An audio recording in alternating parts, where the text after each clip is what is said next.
হাইলাকান্দিতে আশ্রয় শিবিরে ঈদ সামগ্রী বিতরণ করল জেলা ঈদে মিলাদুন্নবী উদযাপন কমিটি। পবিত্র ঈদ উল আজহার প্রাক মুহূর্তে হাইলাকান্দি জেলার বন্যা কবলিত এলাকার বহু মানুষ আশ্রয় শিবিরে রয়েছেন। প্রলয়ঙ্কারী বন্যা কেড়ে নিয়েছে তাদের ঈদের আনন্দ উচ্ছ্বাস। ঘরবাড়ি জলের নিচে ছোট বড় আবাল বৃদ্ধ বনিতা সবাই আশ্রয় শিবিরে দিন কাটাচ্ছেন। সরকারিভাবে কিছুটা ত্রাণ সামগ্রী দেওয়া হলেও ঈদের জন্য কোনো ধরনের ব্যবস্থা নেই। তাদের এই দুর্দশার কথা চিন্তা করে এগিয়ে এলো ধর্মীয় সংগঠন হাইলাকান্দি জেলা ঈদে মিলাদুন্নবী উদযাপন কমিটি। শুক্রবার সংগঠনের পক্ষ থেকে কয়েকটি আশ্রয় শিবিরে গিয়ে বানভাসীদের মধ্যে ঈদ সামগ্রী বিতরণ করেন জেলা ঈদে মিলাদুন্নবী উদযাপন কমিটির কর্মকর্তারা। তৈল ময়দা ও চিনির প্যাকেট বানভাসীদের হাতে তুলে দেন জেলা ঈদে মিলাদুন্নবী উদযাপন কমিটির সাধারণ সম্পাদক এস.এম.এম. হাসান আহমেদ কবির, সহ সম্পাদক শাহরুল ইসলাম বরভইয়া, সাংগঠনিক সম্পাদক কুলসার হোসেন চৌধুরী, উপদেষ্টা মাওলানা নাজবুল আলম লস্কর, সহ সম্পাদক সালেহ আহমদ চৌধুরী, সদস্য জয়দুল হক লস্কর ও শাইনুল ইসলাম লস্কর সহ অন্যান্যরা।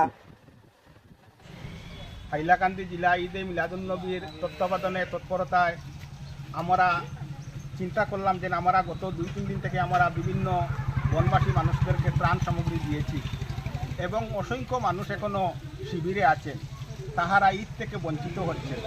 আমরা দেখলাম যে আমরা নিজের বাড়িতে ঈদ করব আর অনেক বনবাসী মানুষ ঈদ থেকে বঞ্চিত হচ্ছে, তাই আমরা ব্যক্তিগত উদ্যোগ নিয়ে আমরা বিভিন্ন শিবিরে গিয়ে আমরা ঈদের সামগ্রী বণ্টন করছি এবং আমি জনসাধারণকে আহ্বান করছি যাতে এই দুর্যোগের সময় এই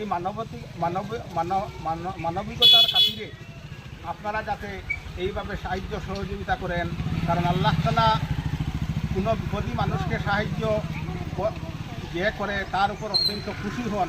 আল্লাহ তাআলা চান যাতে মানুষকে সাহায্য করার জন্য, তাই আমরাও আমাদের তৌফিক অনুযায়ী ব্যক্তিগত উদ্যোগে আমরা সাহায্য করছি। আর যত মানুষ আছেন সবাই যাতে নিজ নিজ অঞ্চলে নিজ নিজ পরিবারে এইভাবে সহযোগিতা করেন, এই বলে আমি আমার বক্তব্য এখানে শেষ করলাম। আপনার তো গত হাইলাকান্দি জনসাধারণের উদ্দেশ্যে একটা কথা কইতাম চাই। দেখুন, আমি সামাজিক মানুষ, আপনারা আমার ফাইতরা বলে 8-9 বছর থেকে আপনারা সাংবাদিক মানুষ, আপনারা দেখতে আমি সামাজিক কামের লগে জড়িত থাকি। তাই গেল 2 তারিখ যেদিন প্রথম জল ঢুকছে তখন আমি কাকমারা বেড়াগালাভার এটা 10টা নৌকা নিয়ে আমি আমার নিজের তরফ থেকে 10টা নৌকা নিয়েছি।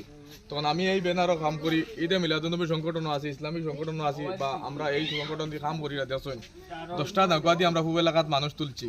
তাও এটা আমরা মানে সরকার তরফ থেকে বাদে আমরা লোক যোগাযোগ করি, আমরা ধন্যবাদ জানাইছি তারা।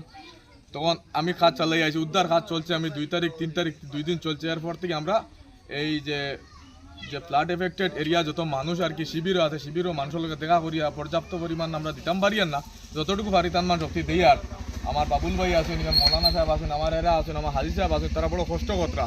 আজকে আমরা এখানে যে মালগুলা দিছি, এখানে একটা শিবিরও আমরা দিছি, মানে অল্পও যদি দেই এটা কোপারেশন তারা করছি।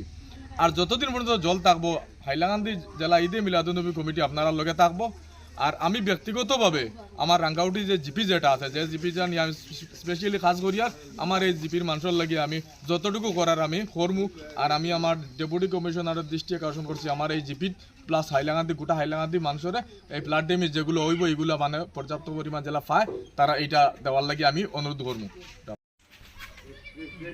3 দিন তৃতীয় দিন আমাদের হাইলাকান্দি জেলা ঈদে মিলাদুন্নবী উদযাপন কমিটির পক্ষ থেকে বিভিন্ন বন্যাক্রান্ত এলাকায় ত্রাণ সামগ্রী বিতরণ চলিতেছে এবং বিভিন্ন অঞ্চলে আজকে আমাদের হাইলাকান্দি জেলা ঈদে মিলাদুন্নবী উদযাপন কমিটি যতদিন পর্যন্ত এই বন্যায় ডুবিত অবস্থায় মানুষ থাকবা ততদিন পর্যন্ত এই ত্রাণ সামগ্রী বিতরণ অব্যাহত থাকবে। এবং আমি আহ্বান করব যাতে আরও মানুষ এই ত্রাণ সামগ্রী বিতরণে এগিয়ে আসার জন্য, কারণ এখনও বিভিন্ন অঞ্চল জলমগ্ন অবস্থায় আছে।